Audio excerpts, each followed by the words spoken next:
La parole de Dieu dans Psaume 103, verset 1 à 5. Je lis: Mon âme bénit l'Éternel, que tout ce qui est en moi bénisse son Saint-Nom. Mon âme bénit l'Éternel et n'oublie aucun de ses bienfaits.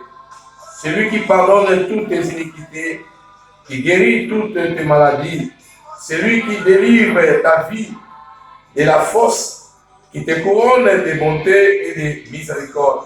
Celui qui rassasie des biens ta vieillesse, qui te fait rajeunir comme l'aigle. Amen. Père, nous bénissons ta parole ce matin. Nous prions que tu sois ensemble avec nous. Et cet esprit vient encore glorifier le nom de Jésus-Christ, notre Seigneur. Et que cette parole édifie une personne qui va avoir la grâce de la recevoir dans sa vie. Au nom de Jésus. Amen. Et ce matin, nous voulons parler ici. Mon âme bénit l'Éternel. Ce psaume de David, c'est parmi les hymnes de louange que David a adressé à Dieu en guise de reconnaissance de ce que Dieu a fait dans sa vie. Vous savez, aujourd'hui, on nous dit que la reconnaissance n'est pas de ce monde parce qu'il y a plusieurs personnes qui oublient les bienfaits de Dieu, mais David nous fait voir que dans sa vie, il a vécu les grâces et les merveilles de Dieu. Et c'est pour cela qu'il est poussé à dire des bienfaits de Dieu. Parce que quand on dit « Mon âme bénit l'Éternel », l'homme n'a pas de moyens pour bénir l'Éternel. L'homme, il n'a rien. Mais l'homme, il n'a que la reconnaissance devant Dieu. Quand on dit « Je bénis Dieu », donc je suis en train de dire le bienfait de Dieu dans ma vie. Et ça tourne comme mon sujet de louange. Et ce que David a fait, nous avons lu, il a dit « Mon âme bénit l'Éternel ». Pourquoi David n'a pas dit mon esprit? Pourquoi il n'a pas dit mon corps? Mais c'est la responsabilité que l'âme a devant Dieu, parce que David voulait démontrer que l'âme va se présenter un jour devant le Seigneur. C'est la responsabilité de l'âme de donner le rapport de tout ce qu'il a fait quand il était sur la terre. Et quand il dit « Mon âme bénit l'Éternel et tout ce qui est à moi ». Donc quand l'adoration commence par l'âme, l'esprit va activer et le corps aussi va obéir. Donc David voulait nous enseigner que l'âme, c'est l'immatériel que Dieu a mis à nous, c'est le souffle que nous avons, c'est la force que nous avons et c'est les moyens où nous pouvons, nous, en tant qu'êtres humains, de reconnaître que notre âme, un jour, va se tenir devant Dieu. Mais il dit, mon âme, bénis l'Éternel et tout ce qui est à moi. Il fait maintenant l'association entre l'esprit et le corps. Parce que dans l'homme, il a la tripartite. Il a le corps, âme et esprit. Mais quand il a dit à l'âme, c'est l'âme qui va retourner à Dieu et le corps va demeurer sur la terre, retourner comme le pot. Alors maintenant, il fait une force parce qu'il dit, tout ce qui est à moi, il associe toutes les parties, toutes les facultés qui est en lui pour qu'il puisse revenir à Dieu, donner la louange. Être reconnaissant, c'est-à-dire, quelqu'un t'a fait du bien, il faut le dire, il faut le témoigner, il faut reconnaître. C'est ça la preuve même. Jésus, il avait guéri le lépreux, mais il y avait un seul qui était revenu à lui. Et il a demandé cela que d'autres n'ont pas vu la main de Dieu. Cela que d'autres n'ont été pas guéris. Mais David, ici, il démontre que parmi tous les enfants de Dieu, dès la maison de mon Père, c'est moi qui ai eu la grâce. Et la grâce de Dieu m'a visité. La grâce de Dieu a fait le choix sur moi. Il veut dire à son âme, mon âme, ne faut pas regarder ce que les femmes disent. David a tué 10 000. Et ça l'a tué 1000. Non, il faut écouter et voir tout ce que moi, je peux te le dire maintenant, qui a la responsabilité de donner la louange à Dieu. Dit, mon âme bénit l'Éternel et n'oublie aucun de ses bienfaits. Vous savez, les bienfaits de Dieu sont énormes, sont multiples. Et si on commence à compter les bienfaits de Dieu, je ne sais pas quelle des fois que David a donné à son âme. Parce que si on commence à dire les bienfaits de Dieu, il y a trop de bienfaits de Dieu. Mais c'est aussi du bien quand David fait nous démontrer qu'il y a beaucoup des hommes et des femmes qui sont ingrats devant Dieu. Ils démontrent toujours l'ingratitude devant Dieu. Mais David voulait être reconnaissant devant Dieu. Et ce matin, il faut être reconnaissant devant Dieu tout en passant tous ses bienfaits. Où sont les bienfaits que David peut nous aider ce matin à comprendre? Je suis devant moi avec la Bible dans les versets 3, il dit, c'est lui qui pardonne tous les péchés ou toutes les iniquités. Vous savez combien le péché nous a rendus des faux? La Bible dit, le salaire du péché, c'est la mort, mais le don gratuit de Dieu, c'est la vie éternelle. Et ce matin, David veut nous enseigner, personne n'avait le droit d'avoir les salis sans l'agneau de Dieu qui ôte les péchés. Et c'est Dieu qui peut accepter le pardon au travers de Jésus-Christ. Et David voulait nous montrer que moi, David, je suis un homme pécheur, je ne mérite pas la vie, je mérite la condamnation. Si on peut retourner un peu pour voir la vie de David, c'est psaume.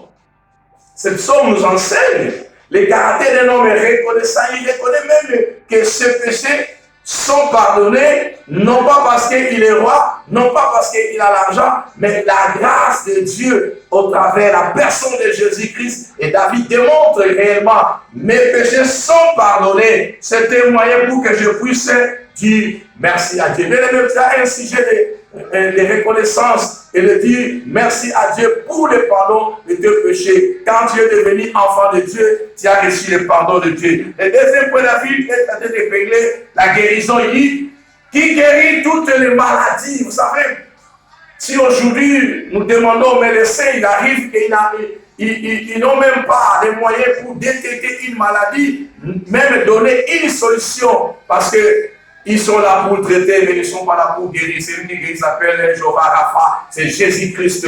Et ce matin, je vais te dire, il faut reconnaître toute fois que tu étais malade, tu étais à l'hôpital, tu étais dans le lit de l'hôpital, tu étais à la maison, mais il y a eu la main puissante de Dieu qui t'a touché et puis tu étais guéri. Reconnais qu'il y a un sujet de loi. Il ne faut pas oublier, si Dieu t'a guéri, il faut témoigner, il faut dire merci à Dieu, il faut aussi dire c'est lui le bon pasteur qui prend soin de ses enfants et de ses brebis. La troisième chose, David dit ce matin, c'est lui qui délivre ta vie de la force. Vous savez combien nous sommes tentés, combien nous sommes piégés, combien l'ennemi est en train de chercher comment nous camoufler.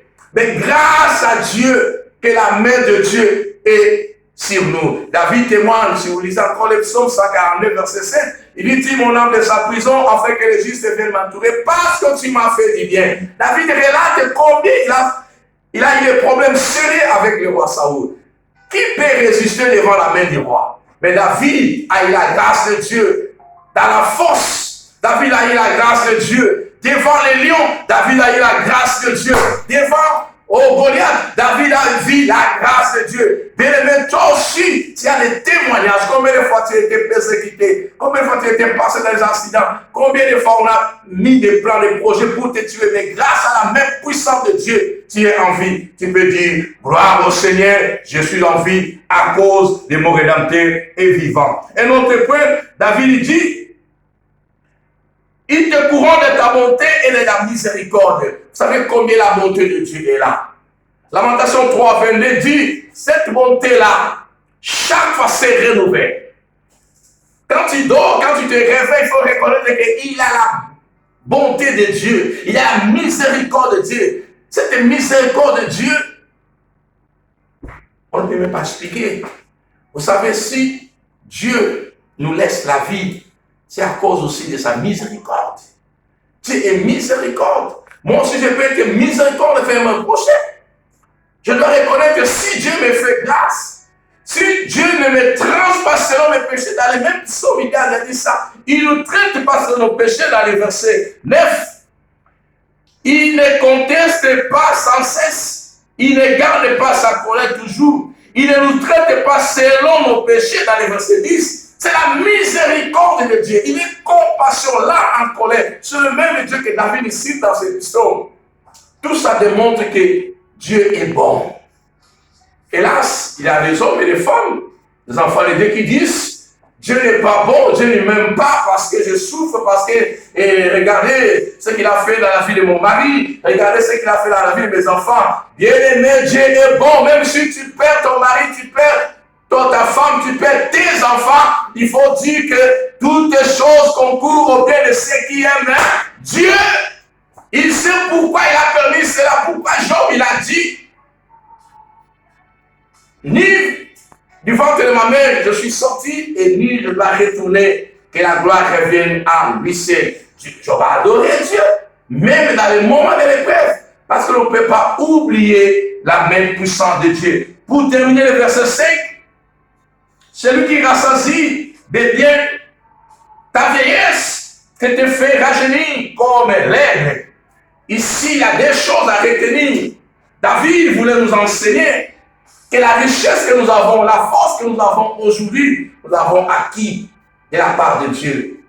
Personne n'a cette capacité, personne n'est venu avec les richesses dans ses mains. Tout ce que nous avons en possession vient de Dieu. Et David reconnaît même si je tombe aujourd'hui, je n'ai jamais une vie injuste et abandonnée. Même à la vieillesse, Dieu est capable de nous faire rajeunir, renouveler encore notre force.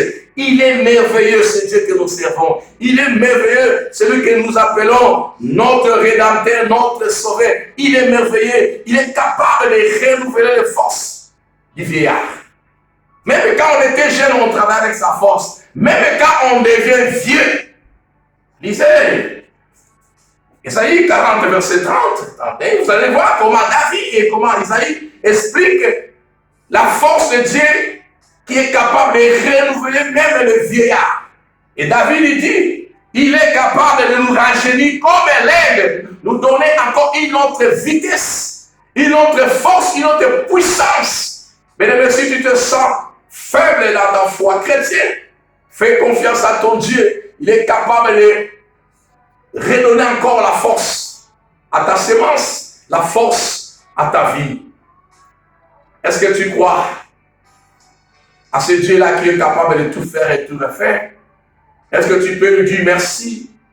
Parce que quand David dit mon âme bénit l'Éternel, ça devait être aussi mon devoir, ton devoir, de dire merci à Dieu pour tous ses bienfaits. Voilà, que Dieu te bénisse au nom de Jésus-Christ. Amen. Seigneur, bénis ta parole. Laisse que celui qui va avoir cette grâce de la recevoir, qu'il soit touché et qu'il soit béni au nom de Jésus-Christ. Nous sommes reconnaissants de tous tes bienfaits. Oh, sois honoré. Amen. Gloire au Seigneur.